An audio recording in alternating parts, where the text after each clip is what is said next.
Welcome to Life Beyond Abortion, the podcast where we delve into the untold stories and experiences surrounding abortion. Stories often missing from everyday conversations, media reports, and even other podcast interviews. I'm your host, Melissa Ohden, the founder and CEO of the Abortion Survivors Network. As the author of You Carried Me, A Daughter's Memoir, and Abortion Survivors Break Their Silence, I've had the privilege of hearing the most powerful stories from some of the most resilient and courageous individuals. These stories and these people have profoundly transformed my life, and I believe they have the power to transform yours as well. Together, we will amplify these voices, share the truths that they illuminate, and challenge our culture to recognize what life is truly like beyond abortion.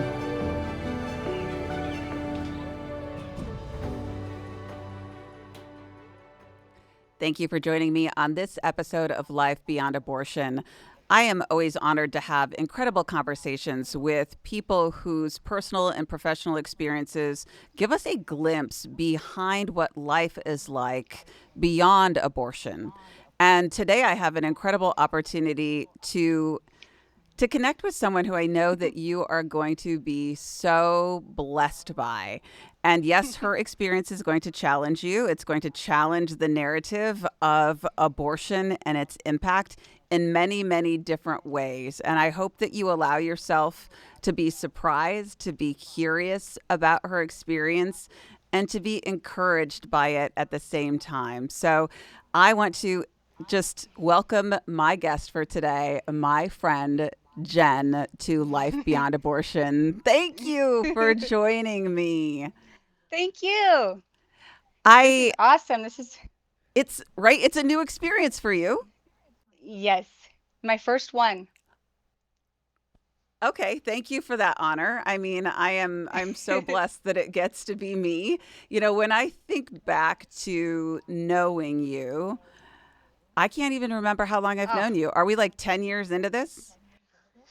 I think it was probably, I think it's more than that. I think it was about 2012 maybe when I first contacted you, and I wrote to you about my story. So, yeah, it's been quite a while. It has. And you're an incredible example of how there is life beyond abortion. It's not clean, it's not pretty, but Yes, there's incredible beauty and hope and joy. And I think the key word is life, right? yes, for sure. So let's just kind of start where you would like us to. I mean, when I first got to know you, I knew parts of your story. So maybe that's where we should start. You reached out to me because your life beyond abortion includes survival. Yes. Well, I feel like from the moment I was born, I've been surviving.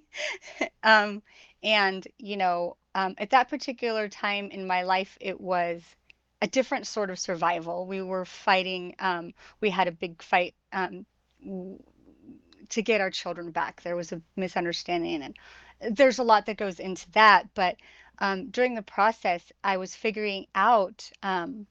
Really who I was, and thinking more about being an abortion survivor, watching Melissa and learning more about her. And I had a friend tell me, hey, you should really contact um, this lady. And I think at the time you might have been doing a commercial Uh-huh. or something, or you were Yeah. going to do a commercial. And I was like, I don't know. I don't know even if, I don't know what to say. I don't have all the details. I just knew at that time, I really didn't know very much. I just knew what I kind of was told or kind of heard about my survival. And so I went ahead and I was brave and I sent you like, I don't know, the longest email. I'm really good at emails, much better than I am in person. No, But and cut yourself some slack, girl. Like you are an excellent communicator. You are a people person, even though you are private like me.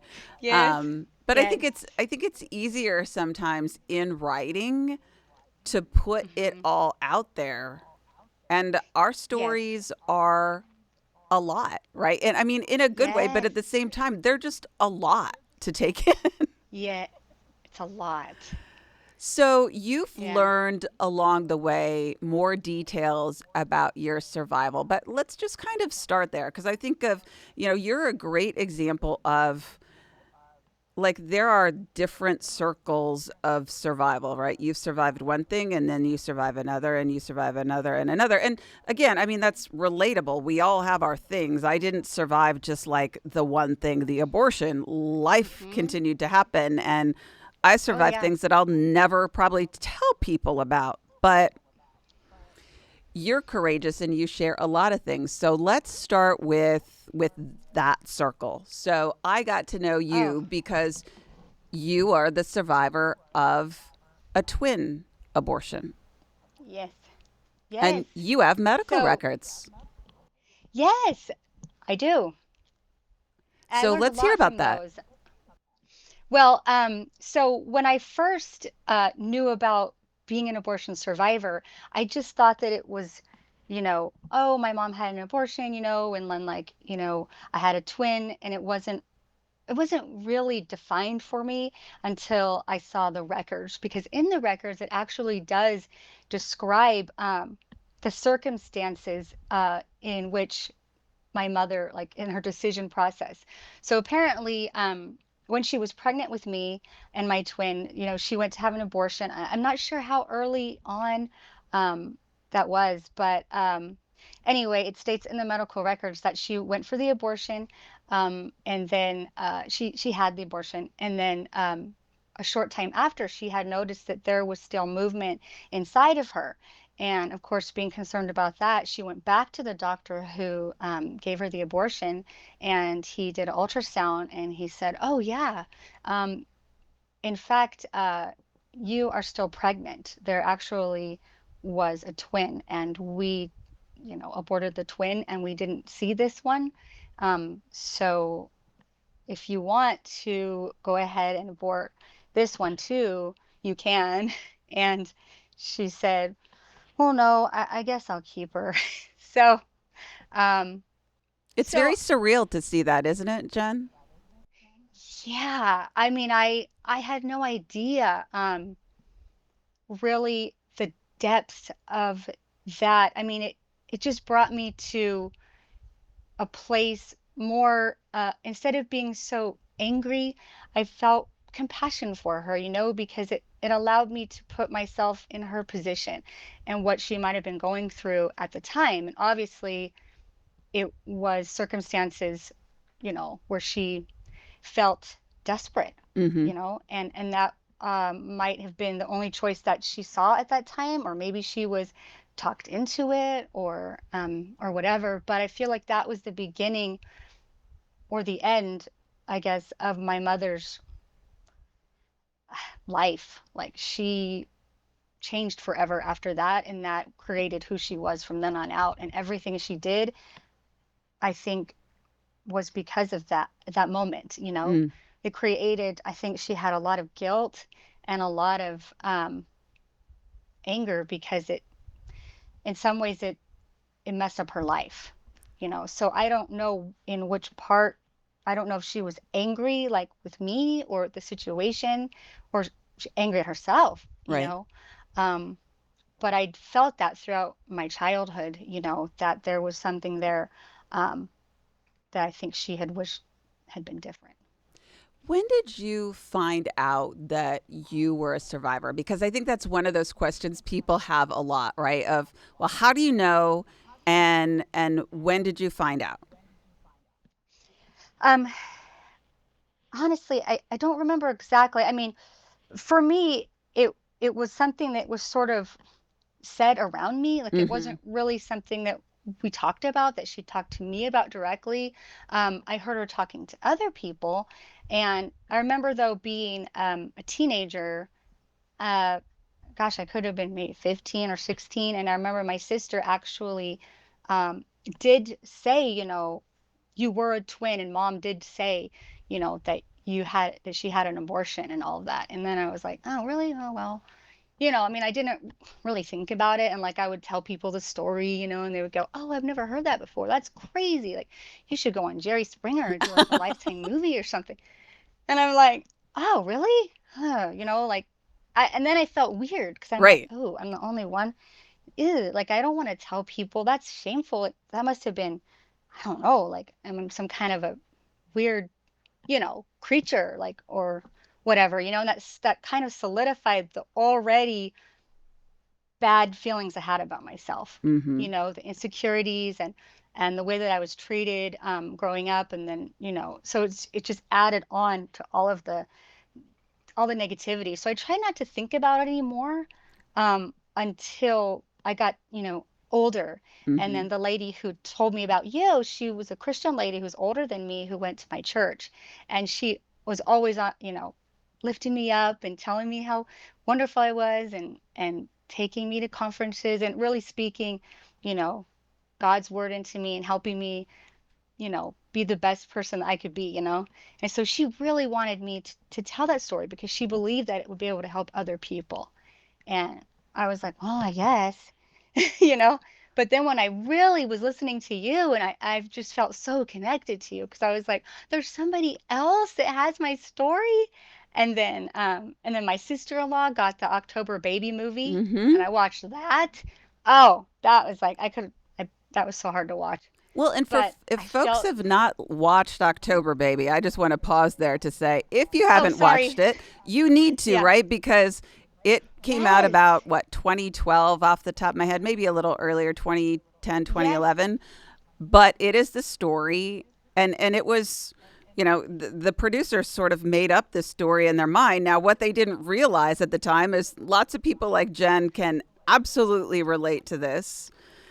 And I mean, I Yeah. can remember the first time those producers met me not long after the movie came out, and they were going, uh, we swear we did not know anything about you when we made this movie. And I'm like, I know, like Wow. this is just what God does, right? You don't even Yes. know that people like us exist, and he puts this sort of storyline on your heart. But yeah, what an interesting time, right? And I think, Yes. Jen, the part that you're talking about, I see this played out time and time again, which is no matter if you're raised in your biological home with the person who attempted to abort you or you're placed for adoption, like survivors have this thing about us where we feel isolated, alone, like we don't quite fit in, we don't quite belong. Yes.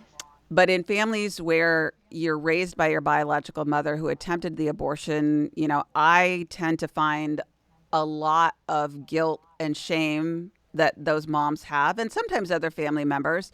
And then it gets projected onto the survivor. Like you become the black sheep, right? It's your fault. Yes.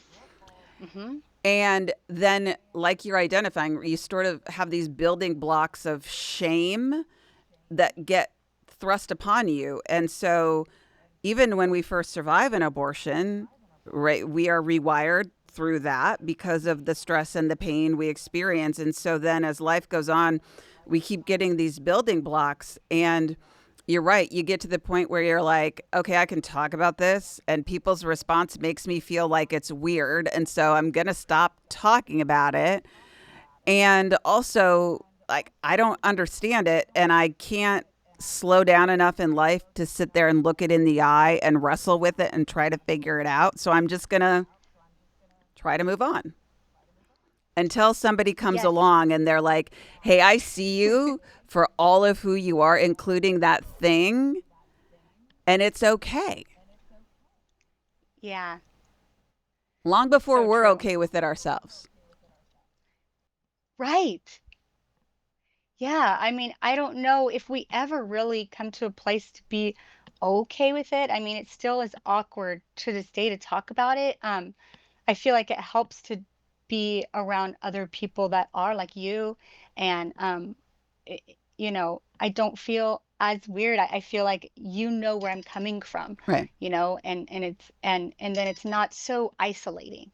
Right. It's not like I'm the only one and oh, because it's very it is it's I don't know, it's shameful and kind of embarrassing. I don't know why. It's not like I did anything Right. But I think we know why either that way. is, right? Yeah. I think it's what they put on us, like you said. I mean, uh, not just our parents or whoever, that we grow up with, but the outside world. I feel Hmm. like there's so much shame around abortion, just the word in itself. Like people don't want to talk about it one way or the other. And God forbid you say that this happened to you. Like, what? That Right. doesn't happen. What? People don't make mistakes. They're doctors, like whatever, And so it becomes this thing. And it's like, look, I wasn't there. All I know is I have the records to say that this happened to me, Right. you know? And I'm just trying to, talk about it, Hmm. and let people know that it does happen and it Right. is possible. Yeah, it is possible. I mean, yeah, it is. I mean, and that is a message in and of itself, right? Of like, oh, that never happens. And those of us that it's happened to, like we're on social media or we're opening the newspaper or we're watching TV and we're like, uh, uh, uh, it does happen. But if you think you're the only one, you're like, who am I? Who am I to say? Who am I to stand up? Who am I? And so that's part of that whole process of community that we provide at the Abortion Survivors Network, because even simply knowing that, gosh, you know Yes. what, there are thousands of people a year that this happens to, ugh, you can just sort of breathe for the first time. Yes. Yeah. It's very encouraging and it does help in the healing process because it's a continuing journey. Hmm. To be in this situation. It's not like it goes away or, it gets, I mean, it does get better, but it still is challenging. It does have times where it's very difficult, Hmm. and you don't want to go to that place where you have to talk about it and you don't want to feel shame. You don't want people to judge you. Um, and I love that there's this community. I love going on there and seeing other people's stories and watching them, and I feel connected to them, almost related to them, Right. because there's something special that we have in common. Um, it's really a blessing. Yeah, I'm that so glad very for that. thing that we feel like sets us apart from other people, right? That makes us feel like we don't belong, ultimately is the one thing that draws us into other Yes. people like us. Hmm. And Yeah, it's so neat. you have this great blessing to live in the very same community as another twin survivor. To me, that is one of the coolest things that I've ever seen happen. I know. And just spending time with her and getting to know her and just whenever we're around each other and we connect, it's just like I don't know, it's like we've known each other forever. And I look in her eyes and she looks in my eyes and like we get all teary-eyed and it's just like, I feel her pain and she feels my pain.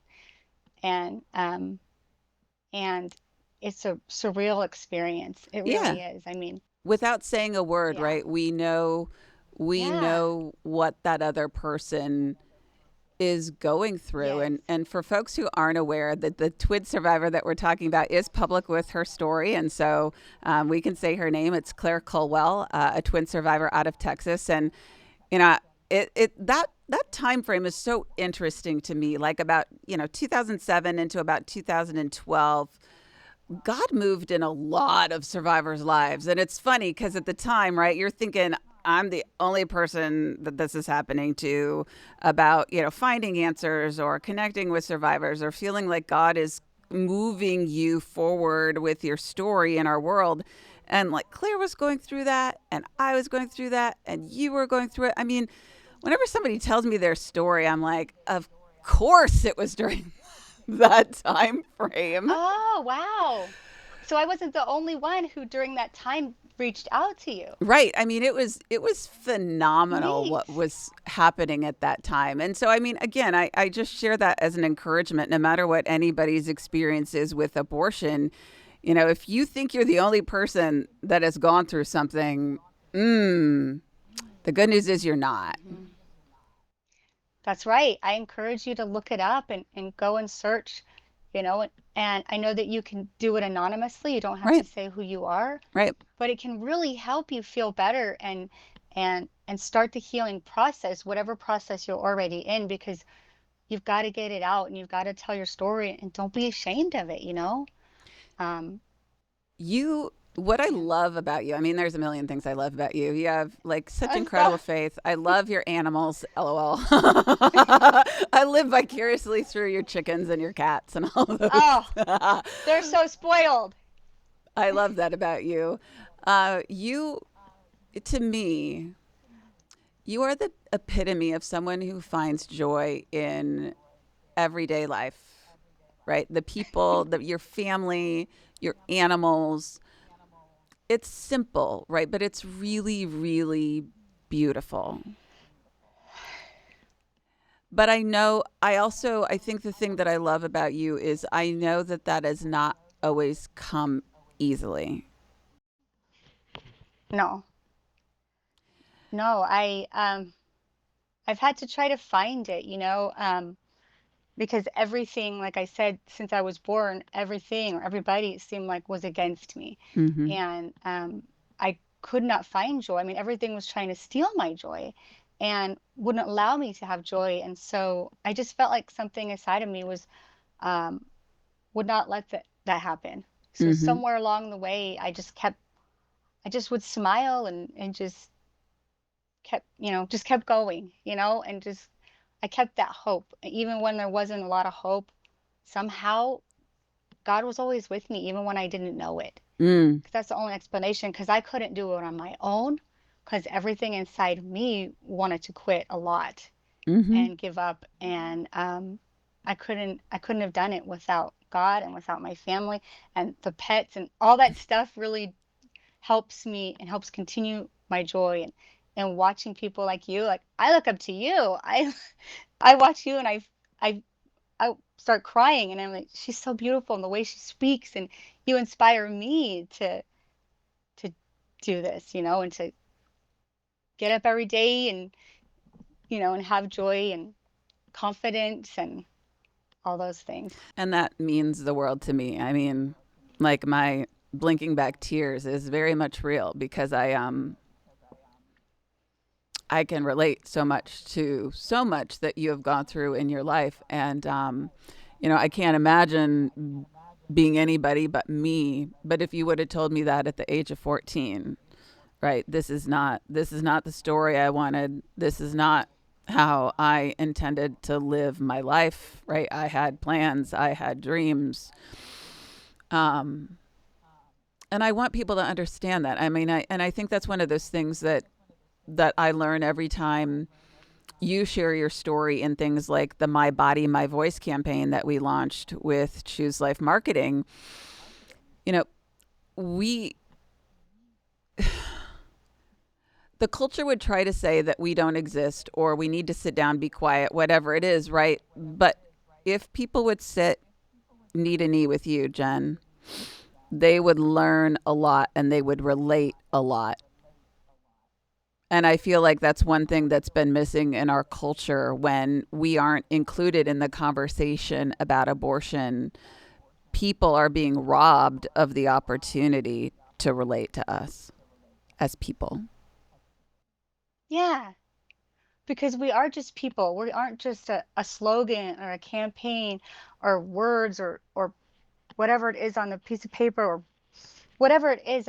We're actual people that have lives and feelings and things to say. And our lives matter, and what we went through matters, and that shouldn't be discounted, especially considering that it's not our fault. We didn't do anything to, I mean, come on, it's not like we chose to like talk about all this stuff. I mean, that's the last thing I wanted to do.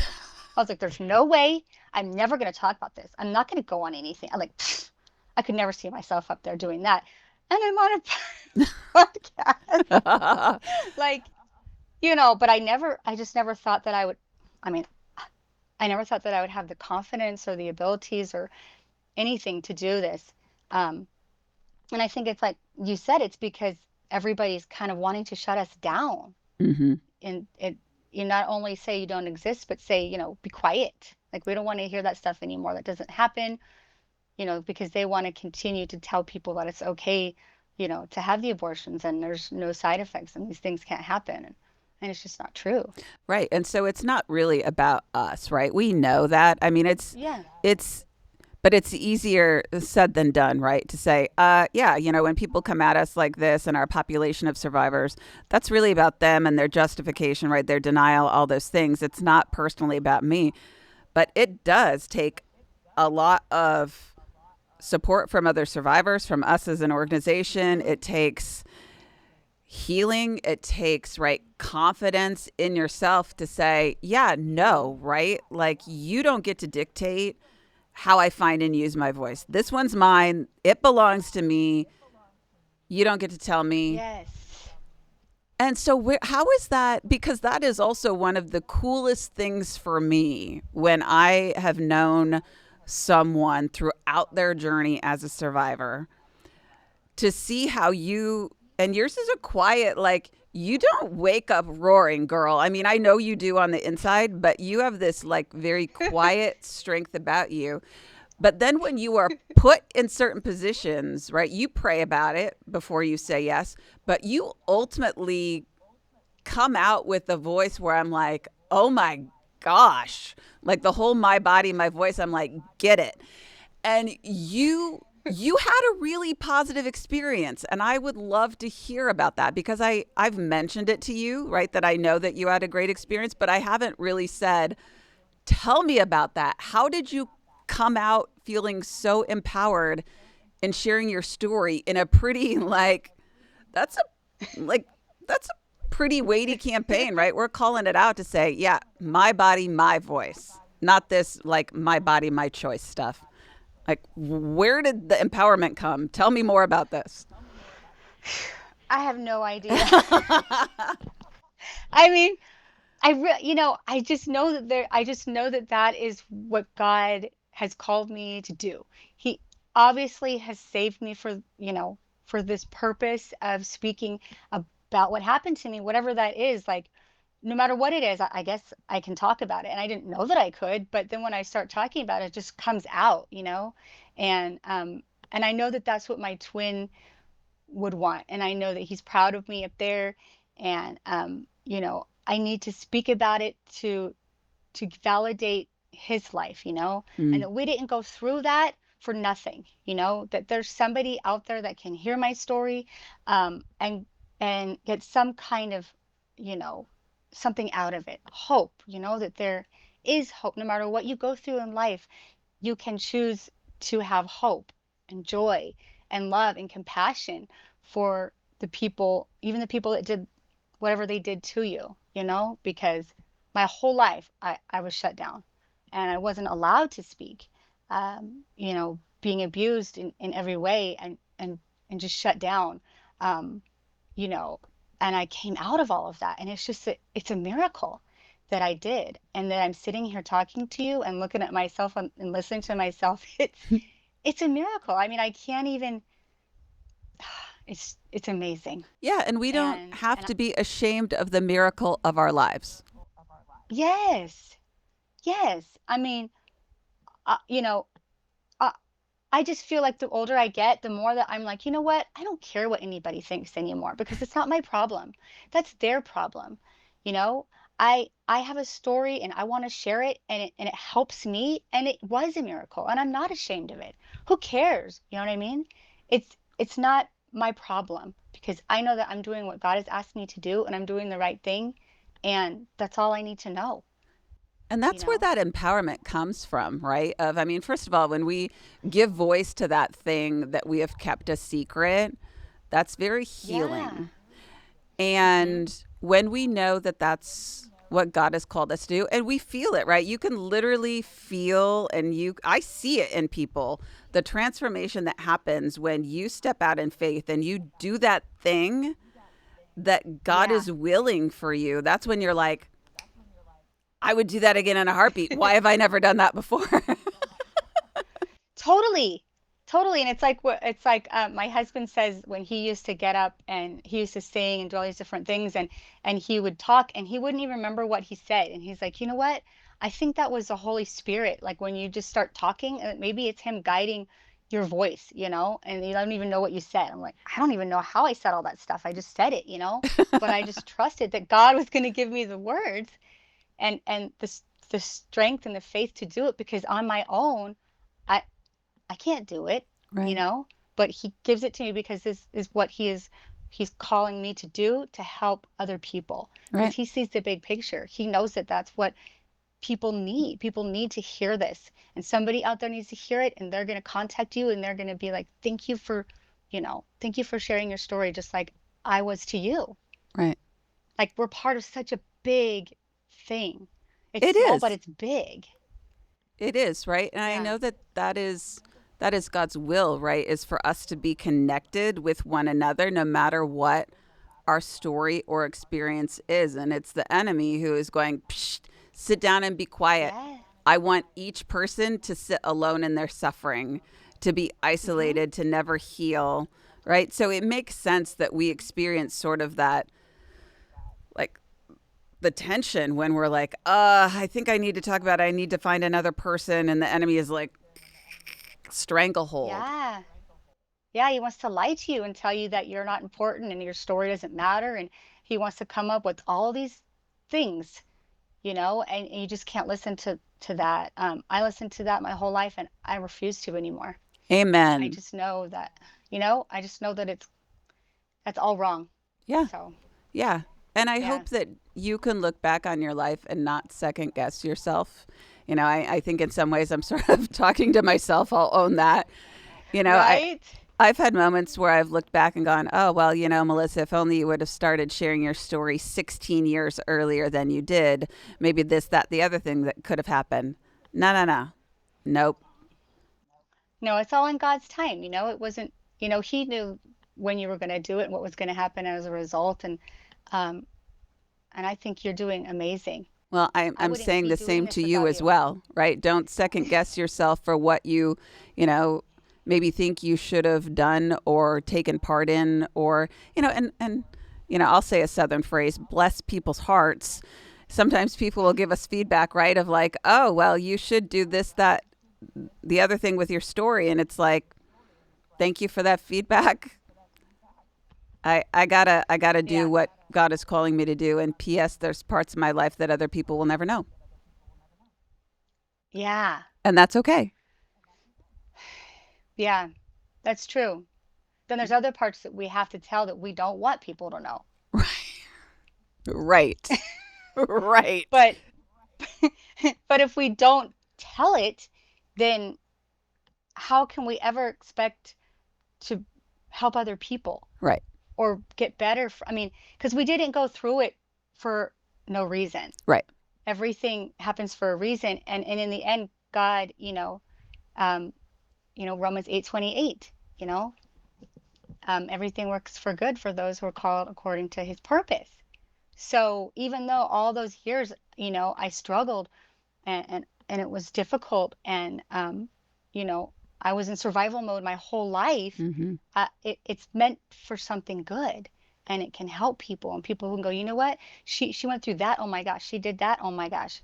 And especially being an abortion survivor and then having an abortion when I was younger, that was real. I was like, do I need to really tell that? Well, yeah. I mean, if I'm going to tell it, I might as well tell it, you know. I love that you just said that. And I love that you included that because I was sitting here thinking, okay, I know the various circles of survival and abortion to your story. And I wasn't going to get into things maybe that you didn't I plan just, bah. to, but yeah, you did it. And so I want to pause there because I want people to understand how powerful it was that you just said something very vulnerable, that you are, yes, someone who survived an abortion as a twin. Your twin was successfully aborted and you were not. And then later in life, you had an abortion yourself. You are not alone in that experience. I know you know that now. But it is one of those things that I have learned along the way working with survivors. And I've been become very passionate about helping even the pro-life movement understand, hey, surviving an abortion does not insulate us from having other experiences with abortion. And in fact, what I Right. find is that for female survivors, we have sort of this greater vulnerability to abortion. It is not a preventative factor for us. It in many ways is sort of the building block to more trauma. And in the survivors who have told us that they have also had abortions, Jen, I don't know if I ever told you this, but in every single female survivor who told us that, every single one of them were raised in their biological family. Oh, So I know what that wow. means to me clinically. What does that say about you and your experience with your mom? So you're saying that so the ladies who had an abortion were raised by their biological mothers? Mm-hmm. Every single one of them that's Wow. been honest about it.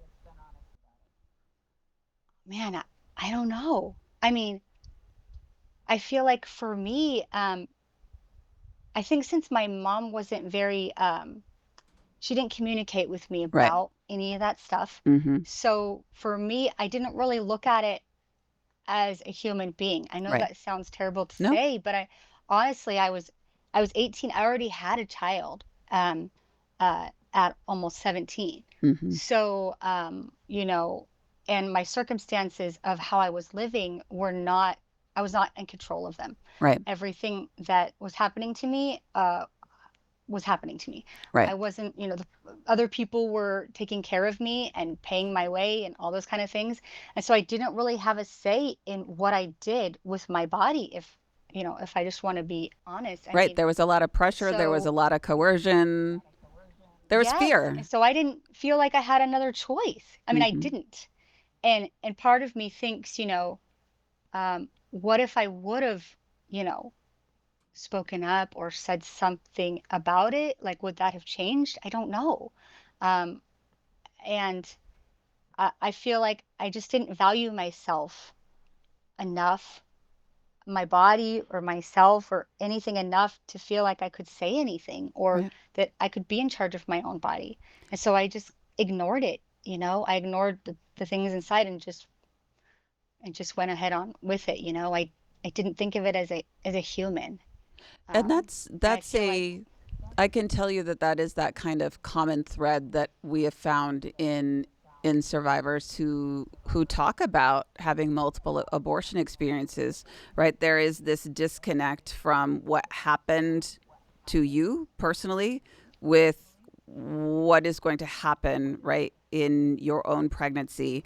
And and the right, most significant thing is sort of like what you've talked about, right? A parent who is not talking about, right, sex, abortion, all those things. You also have the abuse and neglect that tends to happen in families after even an abortion has failed because there's guilt and there's shame. And so when parents aren't being supported, right, they take that and they project it out like what you experienced, right, as a black sheep. And so, right, the way I picture it is like you get all these building blocks. You have the building blocks of surviving the abortion, and then the building block of abuse and neglect. And then, right, then it influences your identity. And that identity issue makes you vulnerable to other people as you keep getting yep, older, right? And then that vulnerability then begets itself to being vulnerable for abortion. So we have it these goes on building and on and blocks. on. Hmm. Mm-hmm. And sometimes we live with them forever and we never crash them down or start new building blocks. Mm-hmm. We just stay there and stuck where we are. And so I crashed those down. I wanna I I wanna built hear new about building that. blocks. I want to hear about you crashing the building blocks down because we have just a few minutes left, but this is relatable for a lot of people. I want them to learn from you. How have you taken those building blocks of trauma and sent them tumbling to the ground? I just had to learn not to let that stuff define me. I was not what everybody said about me. I was not, what everybody did to me. I Mm. was more than that. I was saved for a reason. God purposely put his hand on me and he had his hand on me my whole life. And so who am I to try to, you know, make myself seem so God loves us so much. and wants so much for us. He doesn't want us to live in this negative, horrible sort of life. He wants us to have life with joy and happiness and love. And so you have to let all that stuff go. You have to let the anger go and the resentment go, and you have to forgive the people. And even if you can't ever tell them yourself or ever talk to them about it. I never got to talk to the people that hurt me and say, you know what, you hurt me and that made me upset, or, whatever it was. I had to just move on, and I had to say, you know what, if I want to be the best person that I can be and the best mother and the best wife and all of that, then I have to get past this. I can't live like this anymore. I have to either choose to, you know, get past it or stay, or you're just done. Hmm. What's the alternative?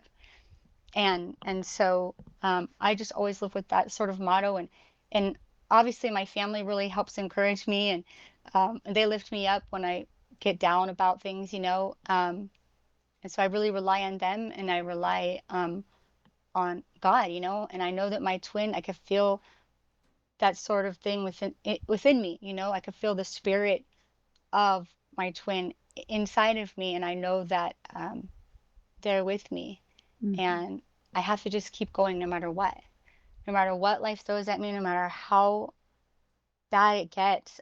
I just know I have to keep going, whatever that is. I love it. So And that's where I'm I going hope that to, answered. yeah, no, it's perfect. And, that's where I want to end this conversation because I can't think of a better encouragement, Jen, than to remind people that if you can not only survive everything that you have, but ultimately thrive, then they have the same opportunity to do that as well. And that's Yes. where great power lies. I mean, granted, it is the grace of God, but when we feel like our lives are out of our control, and survivors in particular feel that way a lot, but I know other people can relate to that. When we feel like everything is outside of our control, the beauty is recognizing that things very much are in our control. Forgiving, loving, Yes. finding purpose, right? Being willing to see the good in people and things, right? All of those very simple things. You're living them. So are you. I am. I mean, I try every single day. Um, I love my life, and like you, it really is the simple things that no matter how hard life gets, Yes. we know what it could have been. And so I think there is, great strength that comes in being just grateful to be alive. Yes. Yeah, I So, mean, I wish that my twin could have survived, and you know, um, but I can't change that. All I can do is what I can do with myself, and how I choose to live my life and honoring them, and that's all I can do and every day, one step at a time. you're doing it well. You really are. I just, I Thank you. want you to be as encouraged as you are an encouragement to other people. Your life has always had meaning. And no matter how you shared your story, it was going to make a difference. But by your courage in how you live and then how you share, you are making a difference. You are impacting lives every single day. I go through YouTube comments periodically, and I can tell you, if you haven't looked at that video recently from No, I My have. Body My Voice, and folks can go to My Body My Voice on YouTube and see Jennifer's beautiful story. The Oh, comments there are so encouraging. So just remember oh, that on the days that get hard, you are impacting people in ways that you don't even realize.